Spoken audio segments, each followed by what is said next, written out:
What's up, superhero fans? Welcome to another installment of SUPES Disputes, the show where I sit down with talent manager, producer, industry insider, and mega fan Brad Lambert, and we come together to debate the most divisive superhero topics and talk about the most trending superhero news. Today, we have a huge show ahead of us, a ton of rumors to address, a ton of theories to speculate. But right before we get into that, guys, make sure to duet this content over on TikTok. Make sure to engage with it over here on YouTube in the live chat, in the comment section, because this show, SUPES Disputes, it's about the bigger conversation. It's not just about me and Brad coming together to talk about this stuff. It's about all of us coming together to talk about this stuff. So, Brad, welcome back, dude. It's been like a week and a half since we filmed our last episode. We know you guys have been clamoring for SUPES Disputes to return. It's good to be back. And I'm ready to talk about some upcoming superhero news. So good to have you back, broski. Glad to be back, bro. Now, getting straight into it, we're going to start off with my boy Superman. So, right now, the Batman starring Robert Pattinson is currently shooting in Chicago, and set photos have leaked that have gotten everyone online buzzing because these set photos feature costumed extras that are people dressed up in outfits based on the Justice League, based on Superman, based on Wonder Woman. And once these set photos hit the web, everyone was buzzing because does this mean that Superman exists in the same universe as Robert Pattinson's Batman? When we heard that Robert Pattinson was getting his own Batman trilogy separate from the DCEU, we all kind of assumed that, all right, this is going to be a standalone Batman universe, kind of like the Christopher Nolan franchise, where it's just Batman movies. But these set photos change everything. And not only were there set photos of people in Superman costumes, but there were set photos of newspapers that contained stories that literally confirm that Superman exists in the universe of the Batman. So, Brad, what are your thoughts about Superman existing in Robert Pattinson's Batman universe? I think it's really interesting considering everything that we heard at DC Fandom. Obviously with the Flash movie, and we knew that it's going to be around the multiverse and Flashpoint. This opens things up a little bit to maybe even look at it as maybe he appears in the Flash movie as a different multiverse. Like it's interesting. I'm not going to jump on the bandwagon of that means we're going to see a different version of Superman or a different version of Wonder Woman yet. But it certainly opens up the argument that that could be the case.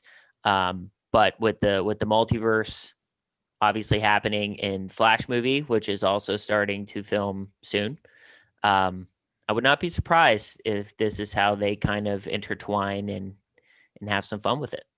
For sure. And Brad, me and you both talked about this after DC Fandom. We all know how much of a nerd Matt Reeves is. We all know that he's putting his heart, blood, sweat, and tears into this movie and the writing of this movie. That's probably the most interesting thing because this isn't just an origin story for Batman. This is an origin story for a completely new universe. It's an 100%. Origin story for his villains, for Gotham. And now judging off of these set photos, it's almost an origin story for a completely new DC universe that DC can always go back to if things don't go the way they want to with their DC extended universe with Ezra Miller's Flash, Henry Cavill's Superman, Gal Gadot's Wonder Woman. If that goes haywire, then they could always come back to the universe that Matt Reeves is building up. And I think they're going to handle this in a very Arkham scenario. In the Arkham games, we know that the Justice League existed. However, Batman had his self-contained stories in Gotham, and the Justice League never participated in those stories. Sure. I think this is going to be a very similar case where Superman exists, the Justice League exists.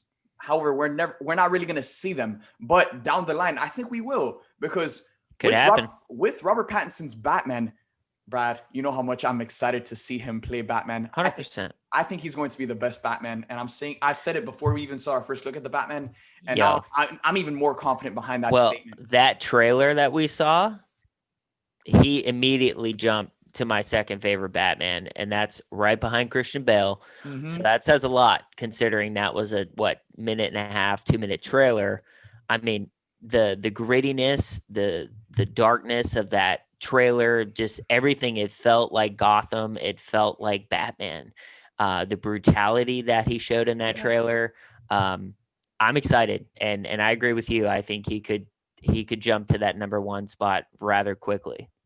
Yeah, and I think he will. And you know, with when he does, because I'm just speaking it into existence. He's When there. when he does, it's hard not to think. You don't think DC would want to see this Batman go up against a Superman? You don't you don't think that they want to see this version of Batman interact with other members of the Justice League? And again, they have Flashpoint coming. With Flashpoint involved, anything is possible.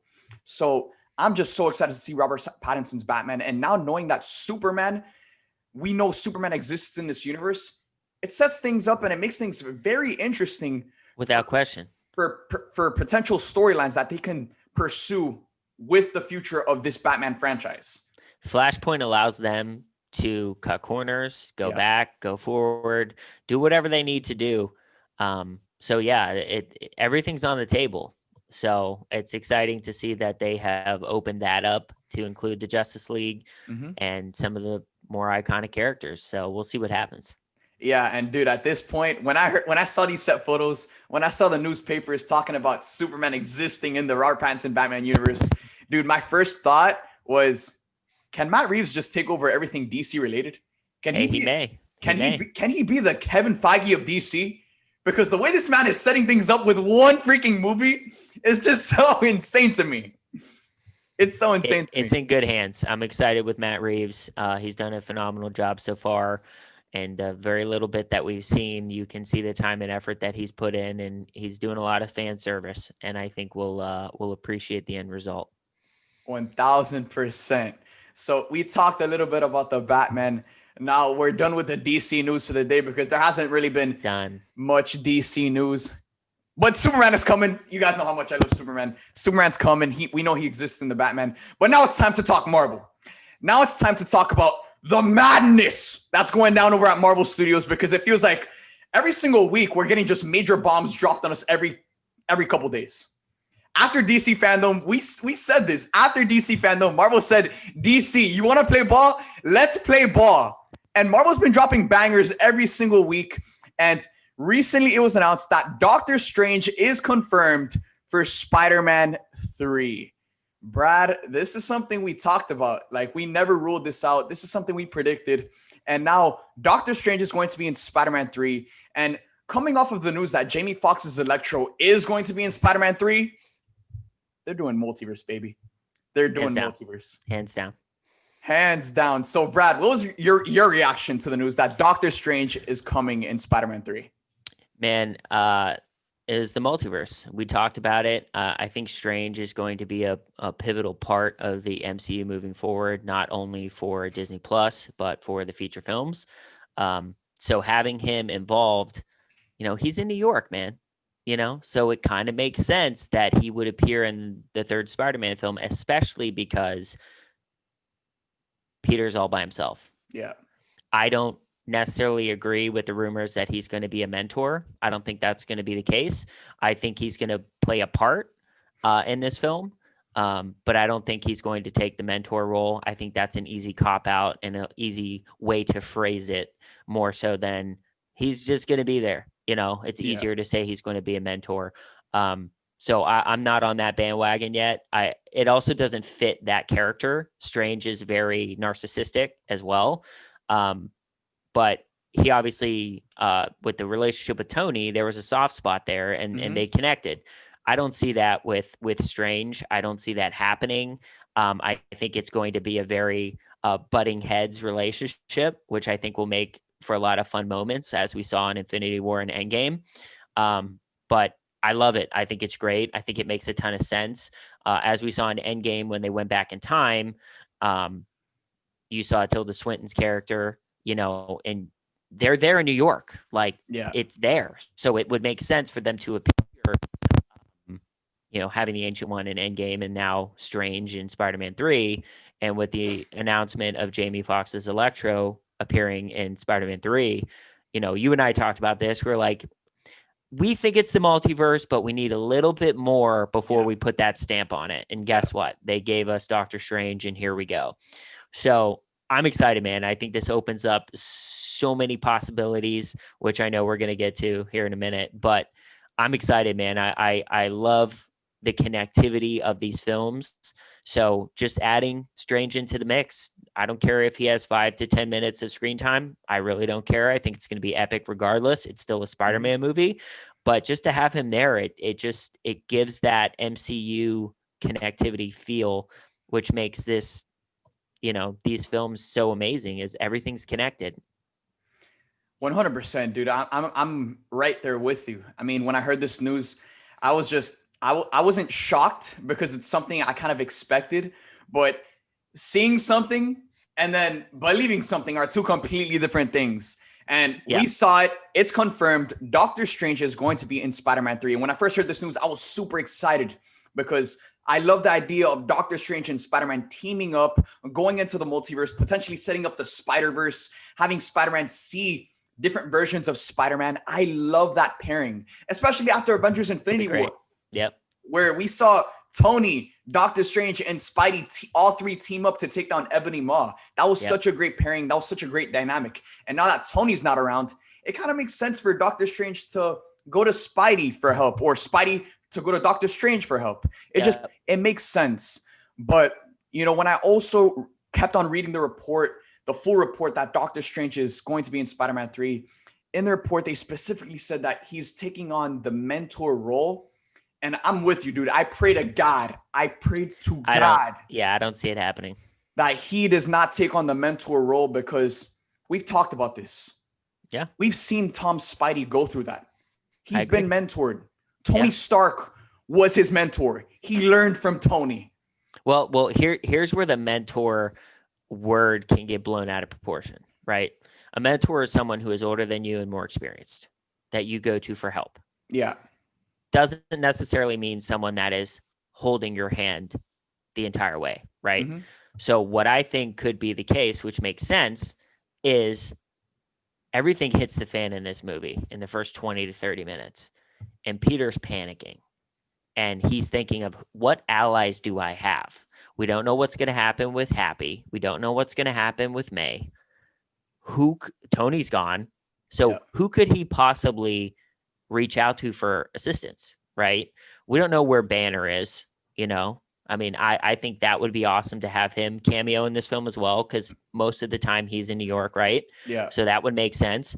But the only logical thing would be for him to reach out to Strange, and he knows where he is, and he knows he's an ally. So he could reach out and ask him, what do I do?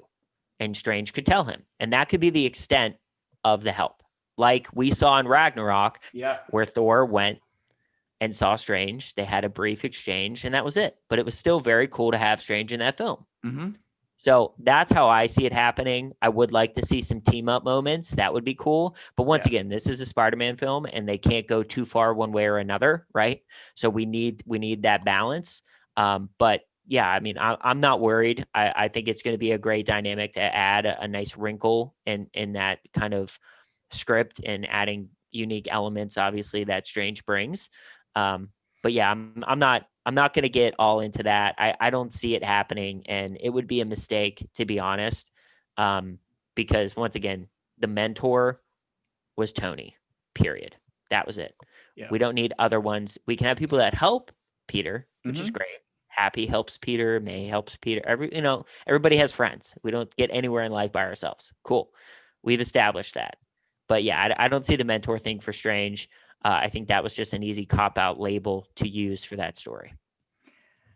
I pray to God it is, because again, you know how I feel about Tom Spidey receiving so much help, and about him being pampered. You know how I feel about that. Yeah. So it definitely gets me worried, because again, the same way us speculating that Doctor Strange was going to be Spider-Man 3, the same way there was a difference between seeing and believing that. There's a difference between seeing and believing whether or not Doctor Strange is going to be the mentor figure or not. Like going into Far From Home, my initial reaction was, okay, this is going to be the film where Spider-Man doesn't have any help because Tony's dead, and he's going to face everything by himself, and he's going to, become that hero. He's going to have the weight of the world on his shoulders and conquer anything that gets in his way. And for me, Spider-Man Far From Home just didn't do that. but I definitely thought it was a step in the right direction. I Yes. definitely thought they were heading in the right direction, because now moving forward, you know, Mysterio had all of his animosity towards Tony Stark, but now moving forward, Scorpion has all of his animosity towards Spider-Man. Craven 100%. has all of his animosity towards Spider-Man. And who knows? We know Jamie Foxx's Electro is obviously in this movie. Who knows who else is in this movie?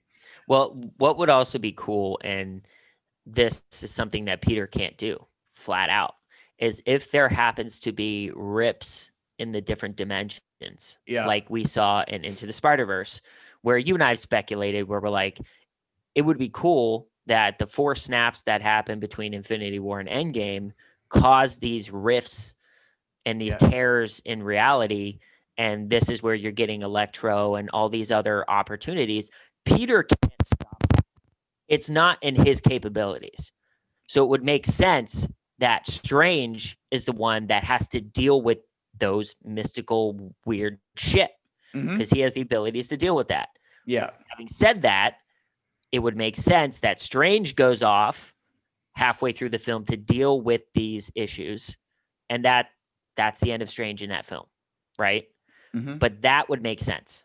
That's why Strange makes sense in this film, because if that's the case, and the snaps were the reason why the amount of energy, they talked about it in Infinity War and Endgame, that happens when the snap occurs, causes these tears and these rifts, I think it could make it a really interesting dynamic and kind of a side effect for saving everybody. Now you're opening the world up to new threats and new dangers, which is what would happen if an Electro appears out of nowhere. So that's something where I think Strange makes a lot of sense, and it would be really cool to kind of, once again, piece everything together. The connectivity of the MCU is what makes it so incredible. But yeah, it's definitely a Spidey film. And like I said, I hope shit hits the fan in the first 30 minutes. I hope the pace of the film is 0 to 100 right out of the gate. And it's, you know, he's on his own. He's on the run. He needs help. And he's going wherever he can to find it, because he's alone. Yeah, it has to. It has to be high paced. There has to be consequences. Again, me and you have talked about this. This movie, it has to be dark. It has to be. It has to. The weight of the world has to be on Spider-Man's shoulders. And I think with the weight of the world on Spider-Man's shoulders, I think it's natural for Peter to reach out to someone like Doctor Strange, because all of this stuff with the multiverse is happening. It's outside of Peter's pay grade. Peter doesn't know what the multiverse is. Doctor Strange does. Yeah. So I really want to see Doctor Strange woven into this film, just like you said, him where he teams up with Peter, and then he goes to do whatever he has to do with the multiverse. He goes off to the side, and then we can get that Spider-Man movie that we're craving. Yep. However, I also think that it would be really smart to use Doctor Strange in this movie the same way they used Mephisto in the comics to deal with the reveal of Spider-Man's secret identity. In the comics, in the Civil War comic, where Peter unveils his secret identity to the world, after he does that, everyone is coming after everyone that Peter loves. Aunt May ends up getting assassinated. And then in order to bring her back to life, Peter goes to the devil and makes a deal with the devil. And then he basically gives up his relationship with Mary Jane, sacrifices that. And then everyone in the entire world forgets that Peter is Spider-Man. In the MCU, in Spider-Man 3, what if Peter went to Doctor Strange to sacrifice something in order for the entire world to forget his secret identity? Because that's going to be one of the main plot points of the movie. The entire world knows that Peter Parker is Spider-Man. How are they going to deal with that? I think they're going to deal with that with Doctor Strange. I feel like that's the best answer to this whole situation, because Strange would know how to deal with that. And again, I would want there to be consequences the same way there was consequences in the comics. I would want to have Peter sacrifice something, whether it's his relationship with MJ. I would want him to sacrifice something in order for the entire world to forget that he is Spider-Man, because moving forward, something's going to have to happen. They can't continue Tom Holland's Spider-Man movies with the entire world knowing that he's Spider-Man, because it opens up the doors for so many more threats. And then at some point, you're just going to be like, all right, if the entire world knows that Peter Parker is Spider-Man, why aren't there people showing up at Aunt May's house to kill her, or showing up to kill the kids in his school? Yeah. Why isn't that happening? So at some point or another, the entire world is going to forget, or something is going to happen where everyone forgets that Peter is Spider-Man. And I think the way they deal with that is with Doctor Strange. So I hope that they use Doctor Strange in that light. And then again, I hope they use him again to set up the multiverse and lead straight into that. That'll set up a potential Spider-Verse movie. Well, what would be really interesting is I don't see Strange making a mistake, meaning doing something that causes bad things to happen. We saw how careful and intricate he was with replaying all those different moments and how the results of Endgame turned out, right? So he's not going to do something that is like, oh shit, I messed up and caused all these bad things to happen. He's not careless. He's very meticulous. He's very smart. He was a surgeon. Like, he's just not going to be careless like that. Mm-hmm. So having said that, if you want something to kind of shake things up, imagine Peter asking Strange for help and not getting the help he wants. So he goes to Mordo. Mordo, on the other hand, would not give a shit about the repercussions of anything. He would want to screw over Strange.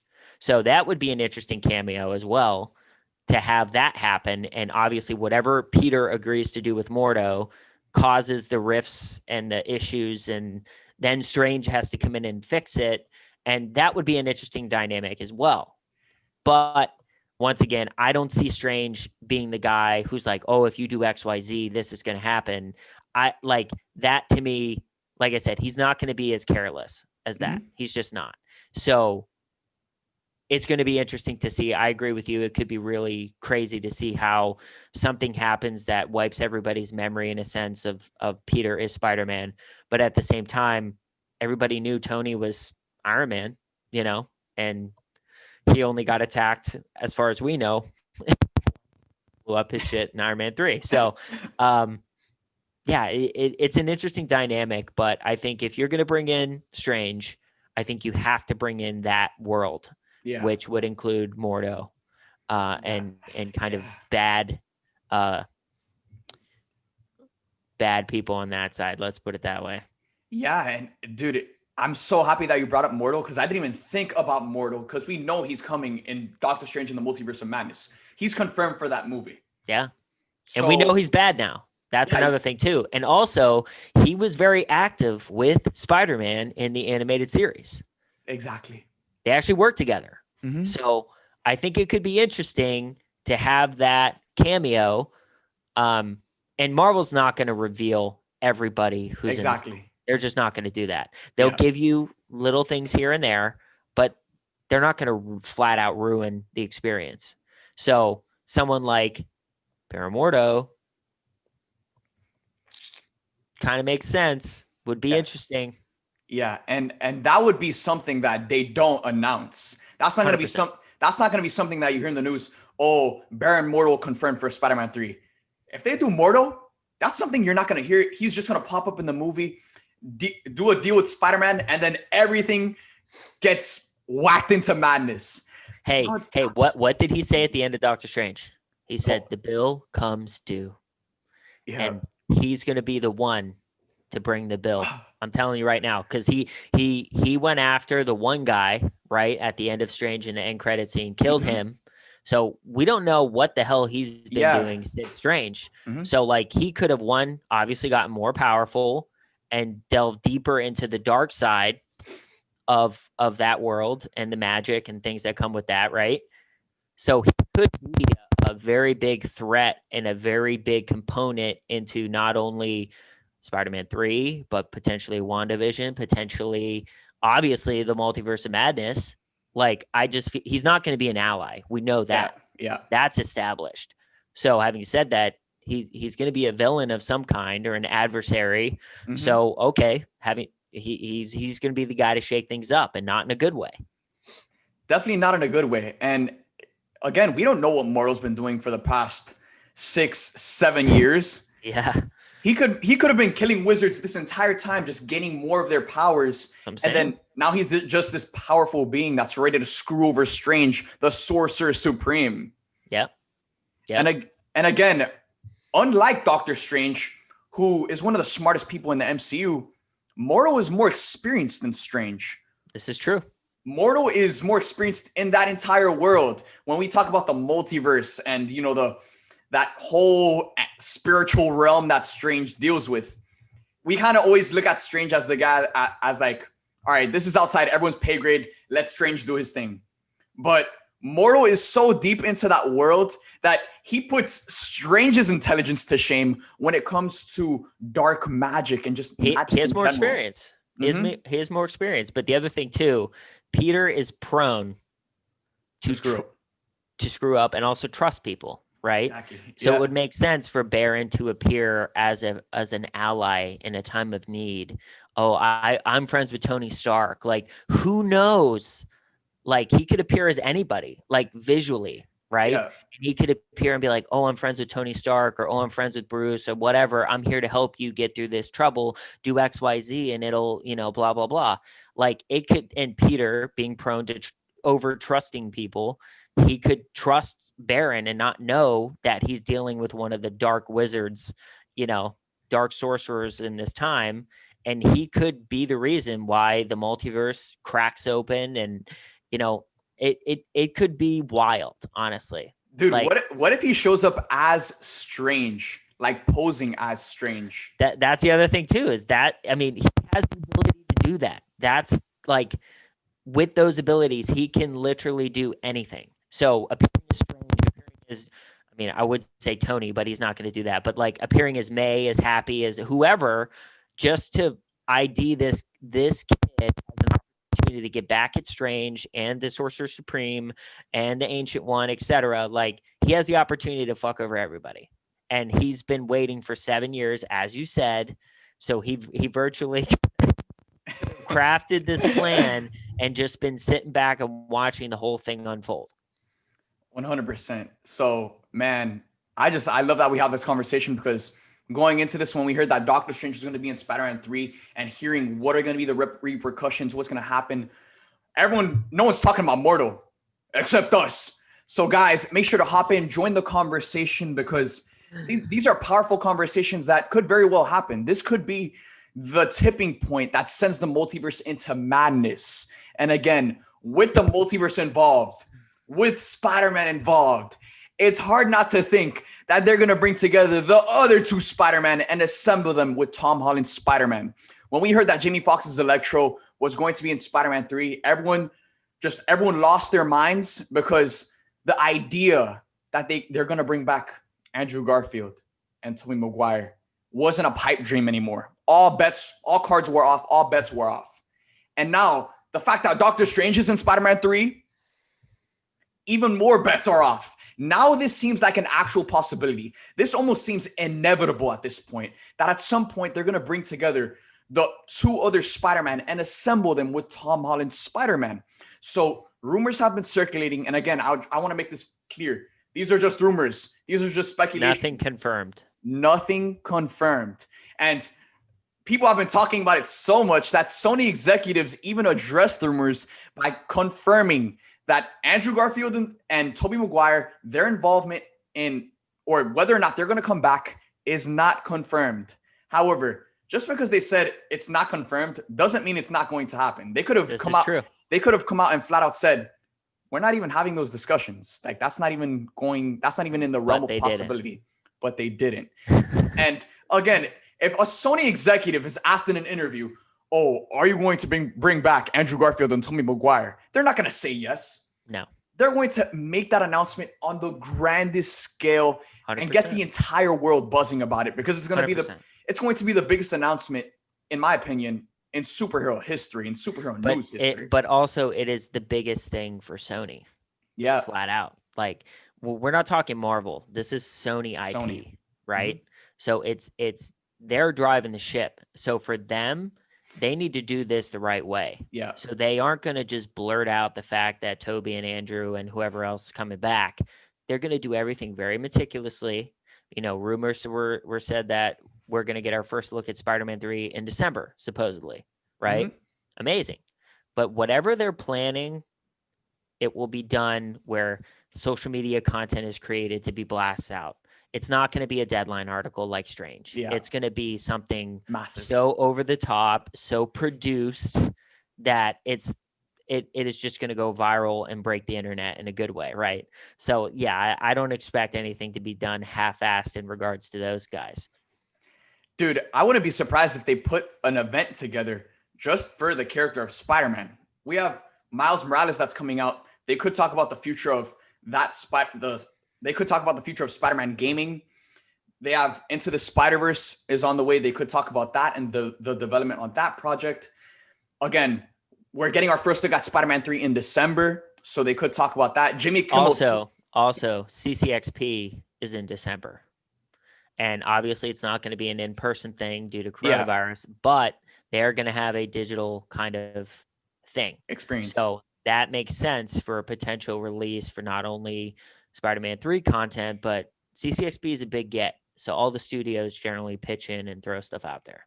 Yeah, and we know that announcements are coming very soon. I mean, Jimmy Kimmel tweeted a couple of days ago that he's been cast as Kraven. So it's likely that we're going to see Tom Holland or some of the members of the cast of Spider-Man 3 come on Jimmy Kimmel at one point, confirm the casting. Apparently, Natalie Portman and Anthony Mackie are confirmed for this week.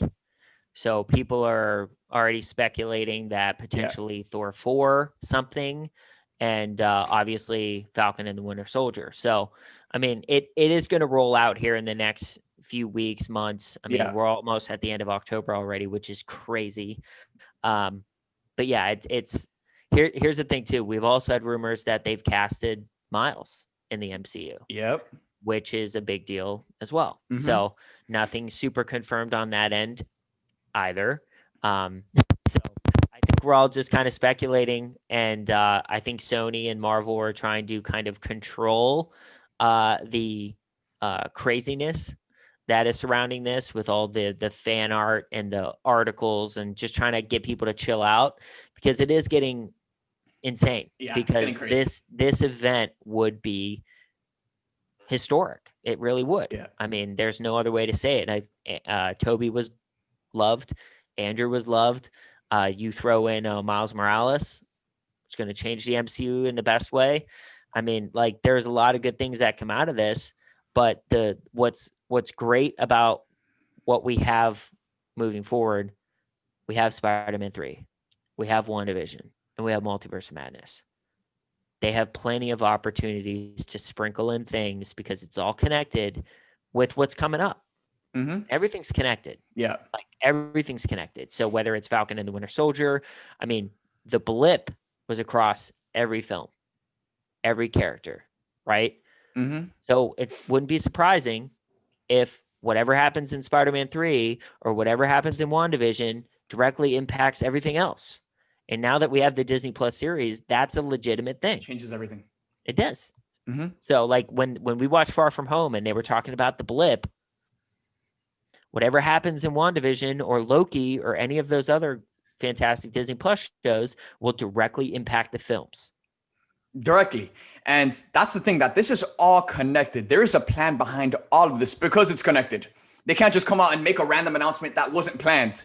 They know what they're doing. And thank God that Sony's working in tandem with Marvel, because everything they've been doing with Spider-Man for the past couple of years has just been nothing but phenomenal. I mean, from the gaming side of things, for the character of Miles Morales, who we're hearing rumors is in talks to join the MCU at some point. Again, nothing confirmed, nothing concrete, but it's hard not to think, how are they not having those conversations right now? You have Miles Morales, one of the biggest African-American comic book characters of all time.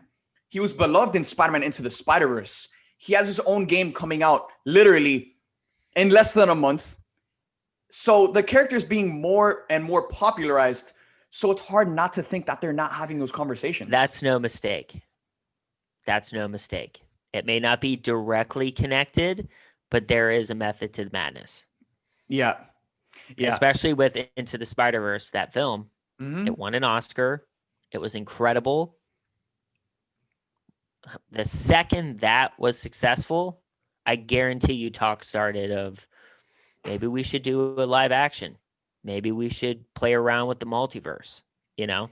Mm-hmm. Because, dude, the multiverse opens up so much, not only for the different Spider-Man and different universes, but the characters who've died. Yeah. Or are no longer who they are. And I'm talking about Tony Stark, Captain America, Black Widow, like Vision. The characters go on and on and on for opportunities to be brought into different storylines. 100%. So it it's going to be a lot of fun. That's all I can say, man. Yes. And, you know, in the world of rumors, because right now it feels like the superhero community is just speculating. Rumors are popping left and right. Miles, the Spider-Verse.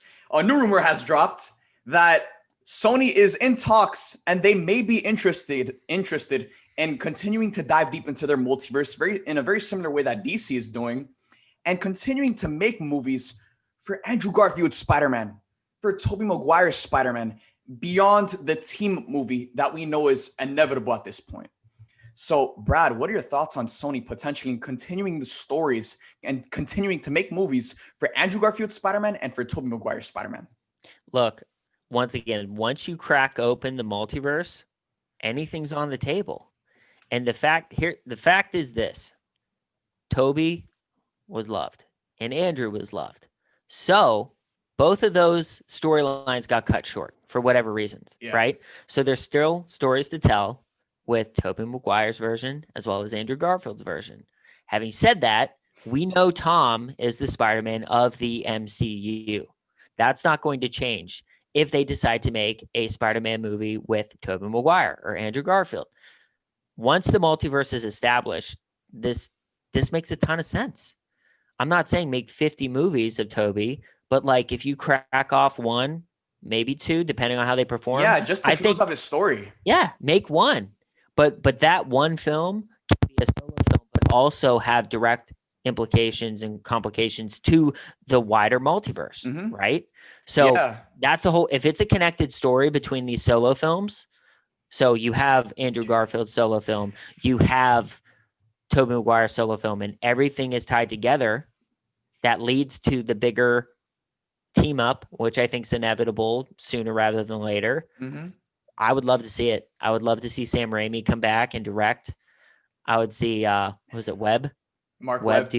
Mark Webb do Andrew Garfield's and just continue it, because we never saw Garfield deal with the loss of Gwen Stacy, right? So have that film pick up where it left off. And then same with Tobey. Like, he had significant loss in that film too. Dude, can you imagine a Tobey Maguire Spider-Man 4 Logan style that ends with him capping off his story, him sacrificing himself in some way, and then boom, Miles Morales to take on the legacy of Tobey Maguire's Spider-Man. Yeah. Or just having an older Peter Parker, which is what we saw in Spider-Verse, which would make a ton of sense, right? Yeah. Have an older Peter, and then have it once again directly connected to this multiverse, to this Spider-Verse potential film that we're talking about. You know, it would be legendary, man, because there's so many elements from each of these. They're so different, but they're also the same character that, I mean, no one is going to be mad about Tobey coming back. Nobody's going to be mad about Andrew if they do it the right way. And they're doing it to where each character is getting love. Once again, they're the same character, but they're so different. So nobody is going to be favored over the other.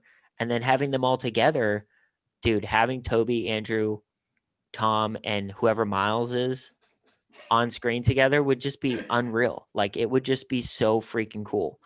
So, and you know, a ton of people have been saying like, oh, it's too many characters. It's too many characters.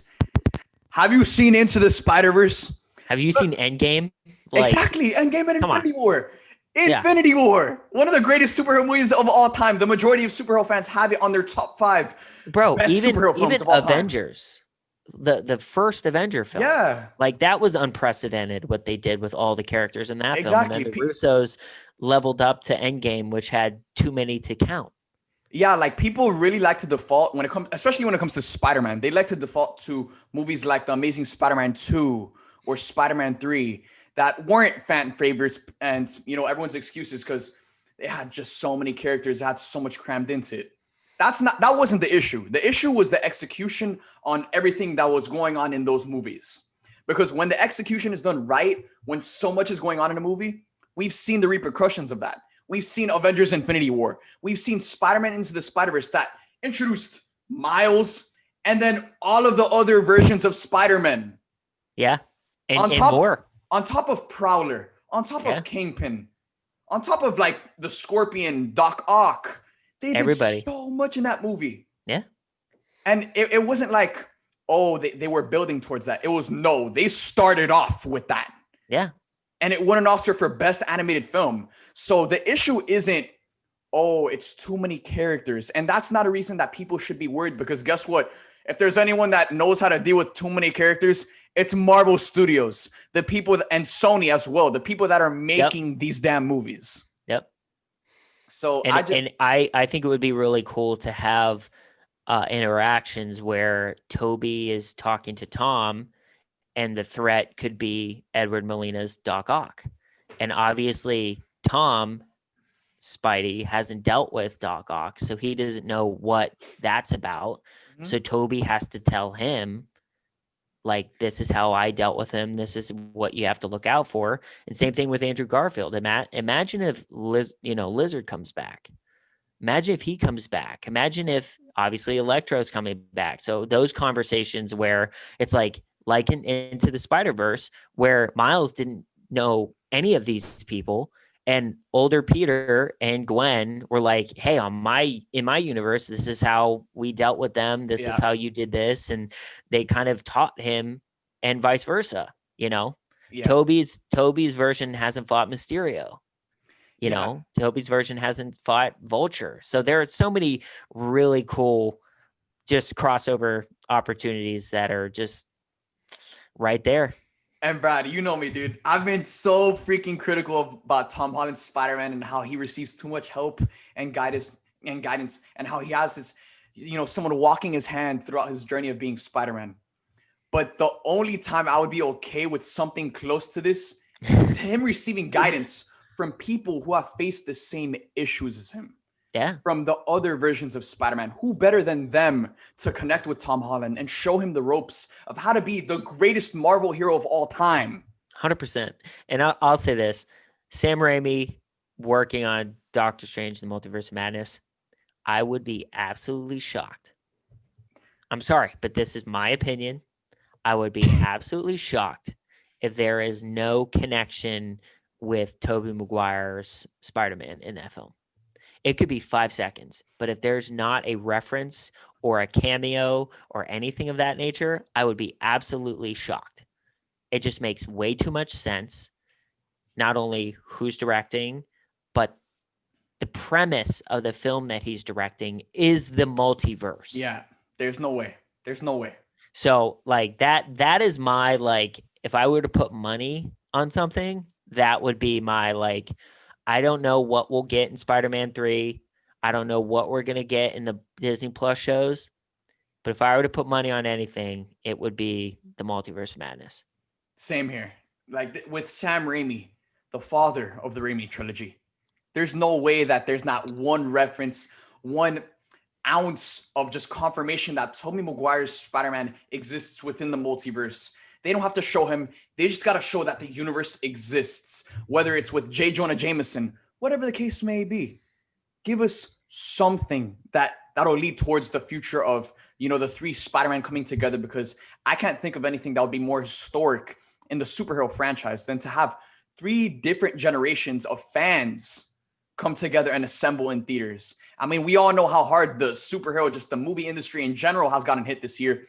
To have that would bring together everyone back in theaters. You 100%. Want to talk about something that will bring fans back to theaters and revive the movie theater 100%. industry? That is it right there. 100%. And look, man, we're seeing it with DC. We're seeing it. They're doing the same thing in the Flash movie. Yeah. Yeah. I mean, it's there. It's there. I just think we have to be patient and see how things kind of play out, because, I mean, we're not talking about like, we don't know if multiverse is going to happen in the MCU. We know for a fact it's happening. It's a fact. It's a name of a movie. It's a fact. The Multiverse of Madness is happening. It's not hypothetical. So now that we know that, anything's on the table, man. They could really go in any direction they choose. And I love that. I really love that DC is doing this, because DC doing this is more of a confirmation that Marvel's gonna do it at some point, because we all know Marvel. Anything you can do, I can do better. We all know Marvel, man. Marvel is coming. Facts. Marvel's coming. The multiverse is coming. And to bring in someone like Miles Morales would just be so freaking huge. And they've already set it up. They've set it up so perfectly. Prowler was in Homecoming. Exactly. That's his uncle. In a deleted scene, he talks to Miles. That's what I'm saying. Well, he references his nephew yeah, that lives here, blah, blah, blah. So like it's all right there. But think about the time jump between Homecoming and now. He could have aged. He did age. Yeah. If he survived the snap, he could have aged 5 years. Yeah. And that would make him, the prime age to be Spider-Man. 100%. So it's that there's a method to the madness. And I'm telling you right now, they've laid the foundation out. They've had the Easter eggs. We've seen them, and I'm sure we've missed a bunch too. But it's all right there. And with the events of Endgame and the future just in general, I mean, dude, they've done time travel. Yeah. And now we're opening up the multiverse. There's literally nothing that is out of the question now. Yeah, all bets are off. All bets are off. And that nothing's going to be weird because we know we're accustomed to this. Yeah, like time travel's a thing. And obviously we're getting Kang. So we know he's pissed, right? So Kang the Conqueror is coming. And then now we know the multiverse exists. I mean, it's just, there's so much on the table, man. It's exciting to think about the future because not only with the Disney Plus shows, but the slate is only going to grow over the next year's Comic-Con. God willing, it is in San Diego and it's open in Hall H and the whole nine. I think Marvel is just going to drop bombs, the biggest bomb on us. And just because we still have Captain Marvel 2, there's still rumors of Secret Wars. We still have the X-Men, Fantastic Four. It's ridiculous.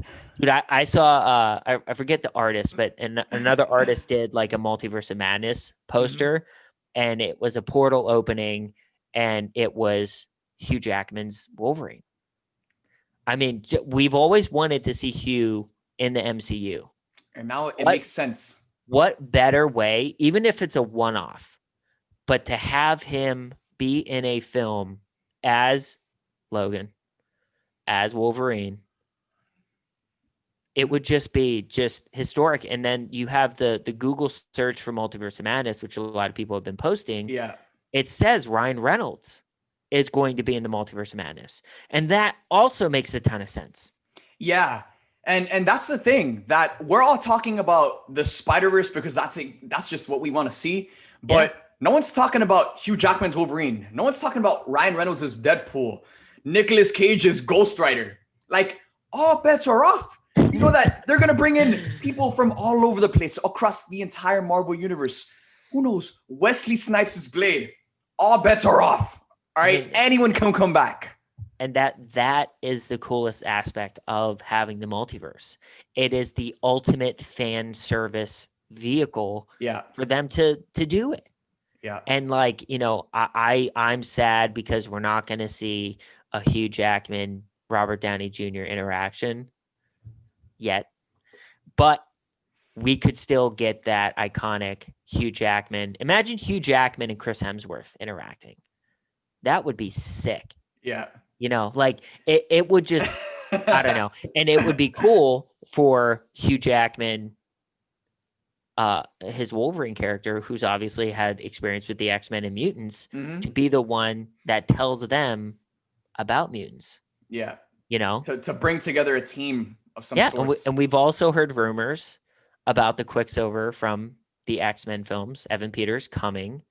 So like I said, man, we have so many awesome films that we've seen with so many different iconic characters played by iconic actors and actresses. This allows us to bring them in, have epic fan service moments like we saw in Deadpool 2, where he went to the mansion and the door behind and you saw the whole X-Men and he was clueless. But it gives us the opportunity to open doors that we never thought were possible. And that to me is just like, I can't wait. How could you not be excited? Yeah. I mean, there's just no other way to put it, because any dream we can even fathom is on the table. That's the 100%. craziest part. Because 100%.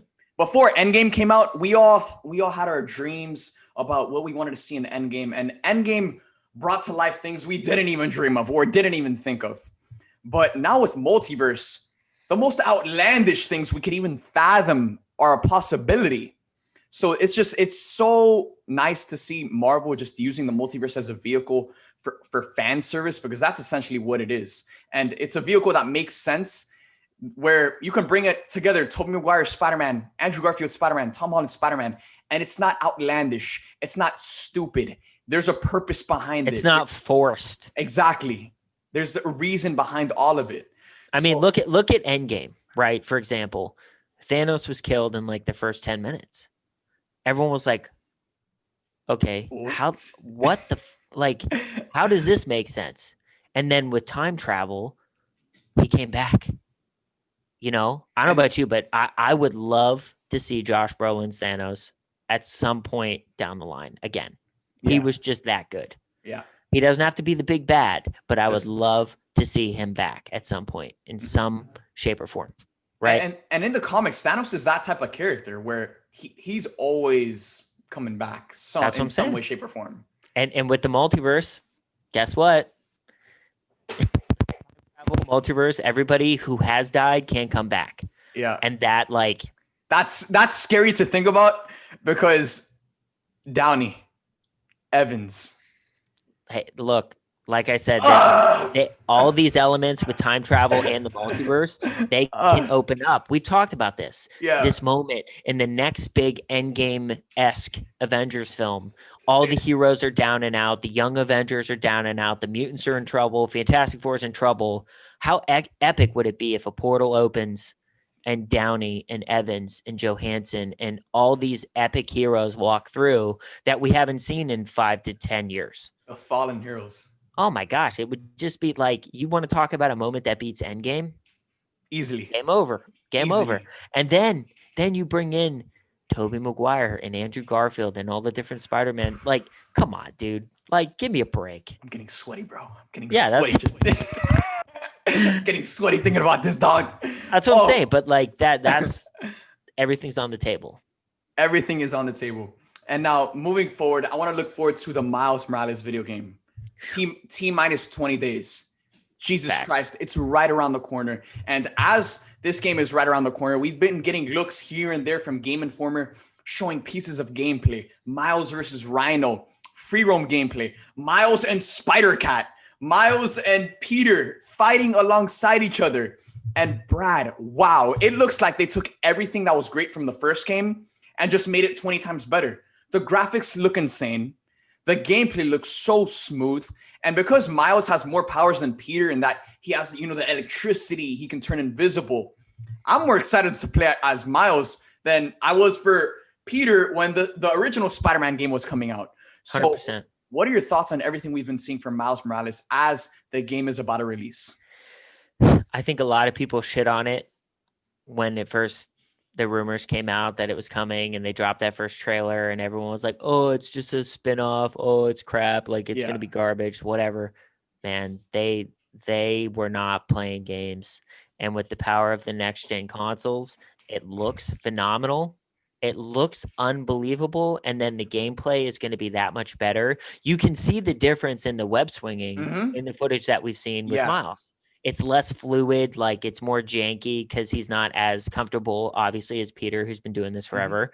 But like, that is just the level of detail that they put into it. And with the power of the next gen consoles, I think it could possibly be the best Spider-Man game we've seen. And it's not even Peter Parker. Yeah. And I think it will, because this is going to be the game that ushers in the new generation 100%. Of technology just for gaming in general. And for them to have it be Spider-Man, for them to have it be Miles Morales, to usher in that new wave of 100%. Superhero gaming. It's just so huge. The attention to detail. We haven't even gotten that much footage from the game. It's been like two 2-minute clips here and there. But you can see in those 2-minute clips the attention to detail that they have, and the differences that we can see from Miles' gameplay versus Peter's gameplay from the first game, where Peter's much more experienced. You can see in just the body language and the facial expressions with the lenses, the confidence, the way they fight. It's just the attention to detail is so insane. And Insomniac Games, I trust them with my life, and I cannot wait to see what they have to deliver come November 10th in Spider-Man Miles Morales. And look here, at the end of the day, man, I have Xbox and I have PlayStation, but I got PS5 specifically for this game. Yeah. Right. And not only that, I was talking to someone who works in that area, and I said, tell me, is the next gen 4K gaming real? Like, is it that much of a difference? Should I get a 4K TV or should I get a 4K monitor? And this guy, without hesitation, get it. Like, all right, say less. That's it. Because like, if you want to experience the full power of the next gen consoles, you got to have the appropriate display. And I want to experience. That's why I bought the new system, right? So for me, this was a no-brainer. I'm not going to miss a next-gen Spider-Man game. Are you kidding me? So I can't wait to get my hands on it. It's going to be fantastic. And from what we've seen so far, which hasn't been a lot, it's blown my mind. So I can't wait. I can't wait either. And now, guys, it's time for you to join the conversation. Let us know how hype you are for Miles Morales, for the multiverse, for whatever's coming for both Marvel and for DC. With that being said, guys, thank you guys for joining us on Supes Disputes today. But right before we end today's episode, it's been a Spider-Man filled episode for today. But recently on my Instagram, I just announced a giveaway over with Meister Watches, the superhero watches that you guys have been seeing me unbox over on my TikTok. We are giving away a Spider-Man watch. All you have to do to enter this giveaway is head over to my Instagram, head over to my most recent post, follow me on Instagram, follow Brad on Instagram, and follow Meister Watches and tag 3 friends. And just like that, you will be entered to win a very drippy drip Spider-Man watch. Fire. Absolutely fire. I'm in love with it. To be honest, this is my favorite watch out of all of the Meister watches. So make sure to enter this giveaway for a chance to win one of these watches. And we'll also have a link to their website in the description. In the description of this video, make sure to check them out. Meister Watches, you guys know I've been repping their watches since day one. They're the best in the game. They combine superheroes with luxury and fashion, and it's just the best mix in the world. So shout out to Meister Watches. Thank you guys for sending me these watches. And make sure to go copy your watches and enter to win a chance to win that Spider-Man watch. With that being said, thank you guys for joining us on Supes Disputes today. We hope you guys enjoyed. We love you 3000, and we'll see you guys next time.